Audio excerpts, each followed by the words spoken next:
இப்போ கவிஞர் வாலி பாட்டு எழுதுறாரு. பணத்தோட்டம் படத்தில் எம்எஸ் விஸ்வநாதன், டி.கே. ராமமூர்த்தி 2 பேரும் சேர்ந்த மியூசிக். சந்திரோதயம் படத்தில் எம்எஸ்வி மட்டும்தான் மியூசிக். கவிஞர் வாலி பாட்டு எழுதுறாரு. அப்போ டைரக்டர் சங்கர் சொல்கிறாரு, வாலி அவர்களே, நான் டைரக்ட் பண்ண பணத்தோட்டத்தில் பேசுவது கிளியா பாட்டில் பாடுவது கவியா, இதற்கான விளக்கத்தை கண்ணதாசன் கொடுத்தாரு. நான் தான் கேள்வியை கேட்டேன். இப்போ நீங்கள் என்ன செய்ய போறீங்க? எம்ஜிஆருக்கு எம்ஜிஆரை தவிர வேறு எவரும் நடிக்க முடியாது என்கின்ற அளவிற்கு கண்ணதாசன் அப்படி ஒரு காதல் பாட்டை கொடுத்துட்டு போயிட்டாரு. இந்த சந்திரோதயம் படத்தில் நீங்கள் என்ன பண்ண போறீங்க? எம்ஜிஆர் தானே ஹீரோ. இவர் உடனே சந்திரோதயம் ஒரு பெண்ணானதோ அந்த பாட்டில் கதாநாயகி ஜெயலலிதா எம்ஜிஆரை பார்த்து பாடுவதாக வாலி எழுதுறாரு. வாலிப கவிஞர் அல்லவா.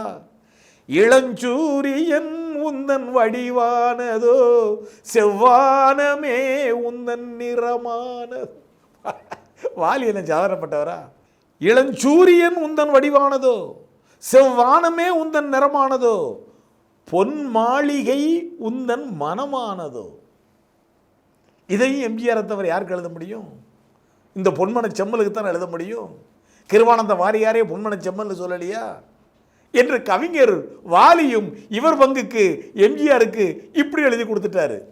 கே. சங்கர் சொல்றாரு, கண்ணதாசன் தான் அப்படின்னா கவிஞர் வாலி மட்டும் என்ன? கவிஞர் கண்ணதாசன் கடைக்கு எதிர்த்த கடை போட்டு விற்கிறவர் தானே. இவர் என்ன சாதாரணப்பட்டவரா? இப்படி இவர்